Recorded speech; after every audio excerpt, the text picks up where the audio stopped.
Hello, Connecticut. My name is Joe Sokolovic, and I'm here today to talk about the struggle of our urban and rural districts. I'd also like to point out some of the reasons we got to this horrendous point in time where we are making massive cuts to our inner city schools. I will use the three largest cities to illustrate the hardships many black and brown school districts, urban districts, and rural districts are facing today. While it may seem that Connecticut has a top-notch education system, that is not true for all. If you look at the two separate but unequally funded Connecticut systems, one for the wealthy, like our governor and his hometown of Greenwich, and one for those, like the three cities and the poor urban and rural districts throughout Connecticut. The stark difference in funding is surely an ongoing civil rights issue. As you can see from this initial slide, Connecticut's three largest black and brown school districts have already made massive. This presentation will focus mainly on the critical issue of state funding shortfalls that affect Hartford, Bridgeport, New Haven public schools, while keeping in mind these issues also affect our urban and rural districts as well. These specific districts face significant financial challenges due to structural deficits, rising costs, and insufficient state support. I will underline the underlying problems with Connecticut's funding formula. We will look at the impact on urban school districts, and I will even propose advocacy strategies to ensure equitable and sustainable funding. I not only bring you the problems, I bring you the solutions, especially for our urban districts that serve higher proportions of students with special needs and English language learners, with increased costs for specialized services and transportation that are not accounted for in the present formula as constructed. As you see on the left, the education cost sharing grant graphic will show you that it's failing to meet the needs of the school districts. The formula does not fully consider factors such as concentrated poverty, high special education enrollment, and transportation costs associated with charter schools and school choice. As a result, districts like Hartford, Bridgeport, and New Haven receive allocations that are insufficient to cover rising expenses. These expenses include mandated services for students with disabilities, salary increases, and other inflation-driven operational costs. Furthermore, the formula's reliance on property tax contributions leaves cities like Bridgeport, New Haven, and Hartford at a severe disadvantage, especially since we have so much non-taxable properties. The loss of pandemic relief funds has compounded the issues of the ECS's shortcomings. The inadequacy of state funding and the formula has affected all three districts and many districts across the state in the same ways. I will give some small examples of Hartford and New Haven, and then move on a little bit more extensively with Bridgeport. From where I'm from, I have a bit more knowledge and I can speak more intelligently on. Hartford Public Schools is grappling with a projected $30 million deficit for the 25-26 fiscal year. This is driven by salary obligations, special education costs, transportation, and all the other items mentioned earlier before. Unless the need for additional funding is met by the state, Hartford Public Schools is likely to make even more cuts than those that you see on the left in the article. There's nothing left to cut that does not hurt. Now, New Haven Public Schools, one of my favorite districts outside of my own. Why? Because the mayor and the superintendent of that school district go 10 toes down for their students. They call out Governor Lamont and the racist structure of the funding formula and how it affects cities like New Haven. And left unsaid is Bridgeport and all the rest of the districts, of course, because they're advocating for their city. I understand that. But everybody should advocate from the perspective of Mr. Elliker and Superintendent Negron, because they do really good. And New Haven schools have already made massive cuts, and there's a projected deficit of 23 point. Oh, I don't know. I don't know the potential deficit here. So forgive me. New Haven's going to have to fill in that blank for themselves. But I would imagine it's on the same level of Bridgeport, which I will get into in a moment. Whatever it is, they can't afford to cut any more than any other district can. Now, Bridgeport, Connecticut, my hometown, is no stranger to cuts. Long before COVID Bridgeport cut over 243 jobs in 4 years. The only reason the cut stopped is what I like to refer to as COVID's silver lining. For 4 years, there was enough money to make up for the chronic underfunding of our schools by state and local officials, and for the first time in a very long time, add services and tools our children have always lacked. Our students now are currently having a computer each, a device each, to take home to learn on, but that's going to run out shortly. Unfortunately, with the end of COVID, the extras our students were getting will now be taken away.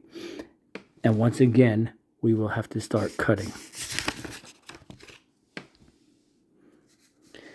And in 24-25 school year, as you can see, the cuts resumed. You can see some of the cuts listed here, including every single librarian. Sadly, not one single school in Bridgeport has a librarian. The unkindest cuts of all. Cuts include, but are not limited to, over 18 assistant principals gone. All librarians gone. Central office staff, some gone. Deputy superintendent, gone. We have no deputy superintendent. Some directors' positions, gone. Arts programs, gone. Facilities staff, reduced. IT staff, reduced. Some contracts weren't renewed. Our students did not get to graduate in the venue. And we did avert some cuts. Temporarily, I must say. Increased walking distances were proposed and brought back because walked back because the state graciously decided to fund it for 1 year only. And, well, guess what's going to happen next year when the money's short? We'll get to that in a minute. We reversed the elimination of kindergarten paraprofessionals. Again, a temporary stopgap. And we got to hold the convocation in the amphitheater. This one seemed to one that the state was ready to jump on and save immediately, probably because Ned Lamont wanted to go give a speech and try to say how awesome he was, but nobody was really buying it. And unfortunately, those cuts are not done yet. As you can see from this slide right here, it appears that there's a $10,579,000 remaining deficit projected for the year end. However, that number must be revised by 1.3 million because there was a motion made and passed to use the internal service fund to take care of the funds that would cost that kindergarten paras would cost. That's $1.3 million taken from our savings. So we are basically at $9.3 million in additional cuts we may need to make this year. Now, we did have another plan to reduce these cuts, but that plan may be overly optimistic as well. But you might be asking, how did we get to this point in the first place? There was an over-optimistic projected savings and a lack of guidance on the C grants is the basically long and short of it. There is a plan now to utilize the remaining internal service fund balance of approximately $7 million. And the plan was to ask the state to allow use of part of $5 million allocated for Bridgeport in the recent bond bill. But I don't think that's going to happen. If you saw the recent state and city meeting, it does not look like we're going to get that $5 million anytime soon. So we're going to have to look at about $2.5 million in cuts this year, realistically, before the end of the year. Now, what's in store for the 26-27 school year? A whole lot of hurt if no action is taken. As you see above, Bridgeport has an increased need of at least $37 million for the 26-27 school year. There's little hope that Ned Lamont will do anything to help, because he has already said to my face as an elected official of the city of Bridgeport that he does not think more money would help our schools. He spread a false narrative that we have too many administrators. which is probably the first place we always have to look to cut because we don't want to affect the classroom. But ironically enough, on a day Ned Lamont made that false, misleading statement, we had the same number of administrators as Ned Lamont's hometown of Greenwich, Connecticut. So Ned Lamont is looking for any excuse not to fund our schools. So it'll be doubtful without severe action on the part of the people that Ned Lamont will do anything to increase funding our schools. So barring state action,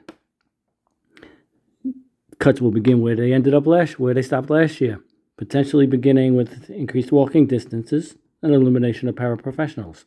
Even after these draconian cuts, cutting off our arm and our leg, we'll still need another $30 million in cuts. That's assuming we get $3 million from the city and that the $0 remains in the $0 increase from the state, which is currently in the budget. We have not $1 in our budget. Our kids deserve better. Investing in education matters in regards to educational outcomes. Towns like Greenwich and Westport, they know this. That's why they spend up to $10,000 more per pupil than some impoverished districts across the state. Now, all hope is not lost. There is some hope. What can we do? We can fight. How do we fight? We need to fix the formula. The formula above was designed to help bring equity to impoverished districts, but has failed miserably due to never being fully funded, a foundation amount that did not rise with inflation, and a governor that would rather boast of surpluses than fund our children's education. The foundation amount has remained constant since 2013, while the cost of educating a child went up each and every year. Imagine if you didn't get a raise for 12 years. Would you still be able to buy the same things you were able to buy 12 years ago? Of course not, because the price of every single thing went up. The same thing is running a school district. Salaries go up. Your needs go up for funding. So how can we solve this? We could increase the foundation amount by a minimum of $2,000 per pupil. We can add a significant weight for special education students and increase the weight for English language learner students. Increasing the amount alone by $2,000 will provide Bridgeport Public Schools with the ability to maintain all remaining services and maybe bring back a few services as well. This will likely be the case for all districts across Connecticut. So, next page. People will complain, but how will we pay it? Oh, it's very easy to pay this down. The answer is simple. Look to your left. A surging CT surplus approaches $2 billion. Implementing solution 1 of my proposal, increasing the foundation amount by $2,000, would cost a little over half of the fiscal year 2025 surplus. We should never be uttering the word surplus by shortchanging our children. There would still be over $900 million left in the surplus after funding this portion of the proposal. Solution 2 adds a weight for poverty in the English language learners districts. This would mostly benefit towns and cities with fiscal difficulties, and it would cost much less. Really can't compute that right now because there's too many factors involved. And solution 3, and this is very, very important, legislate mandated increase to the foundation amount to be tied a minimum to the consumer price index. Now, as I said before, when prices rise, the consumer price index rises. When wages and funding for schools do not rise with the cost of doing business, we get to buy less. What does that mean for a school district? It means less teachers, less librarians, crowded classrooms. We need to change that. We need to do that. Some may say this is unaffordable, but again, I point out, Connecticut has a $2 billion surplus, and we'll see some more on the next page. Oh my, we will never be able to sustain this. The fiscal watchdogs will cry and whine and moan. Yes, we could. Not only are we sitting on a $2 billion surplus, we are sitting on $4.1 billion in budget reserves. Not only that, we are also sitting on potential revenue of an additional $1.8 billion to or more, depending upon how we structure a wealth tax. All the surrounding states in New England have a wealth tax. Most of the tri-state area has a wealth tax. Connecticut does not have a wealth tax. We need to push for a wealth tax for sustainable funding for our public schools. Our children all deserve to be educated at the same level as Ned Lamont's children were in the city of Greenwich or the town of Greenwich. The question is, does Ned Lamont have the wherewithal and the desire to tax himself? That's the real question. Will he tax himself and his wealthy friends? Or will he pump millions of dollars into his campaign and seek that return on investment by not taxing himself additional money? Now, people might say this is a pipe dream. $2,000 is way too much to ask for. But it's been done before. Even a bigger raise in the ECS. It almost doubled in 2007 under Governor Jody Rell. The foundation amount went from $5,891 per pupil to $9,867 per pupil. That was under Jody Rell in 2007. What didn't Jody Rell have? Jody Rell did not have a $2 billion surplus and a $4 billion plus rainy day fund. So that brings us to the next time it was increased. It was increased in 2013 for the very last time under Governor Dan Malloy. It increased not as much, $1,658 per pupil. Again, what did What did Dan Malloy not have that Governor Lamont has? A $2 billion surplus and over $4 billion in the rainy day funds. So, why hasn't Ned Lamont increased the taxes?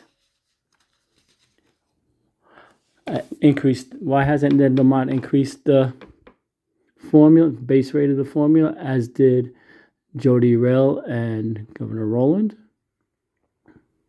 What doesn't Ned Lamont have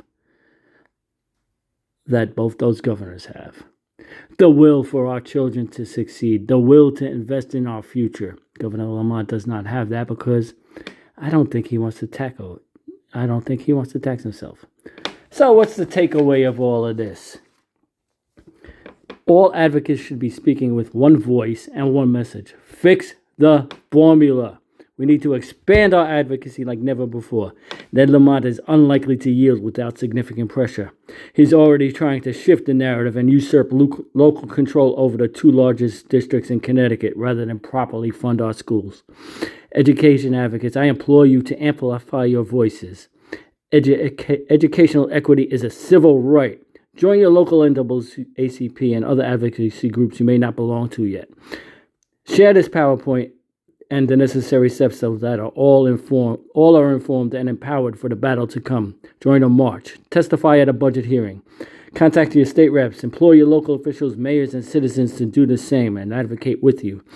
This is an election year for the governor. If he does not fund our children's education, let's elect a governor who will. Thank you. My name is Joseph Sokolovic. I am from Bridgeport, Connecticut. My phone number here is 718-650-0718, and it is mistyped on here, but hey, I'm sending it out as is. So it's time for action. Time for action is now. So let's fight the power. Let's fight the power, Connecticut. Let's get this money for our kids. Our children are our future, and we can't let them down.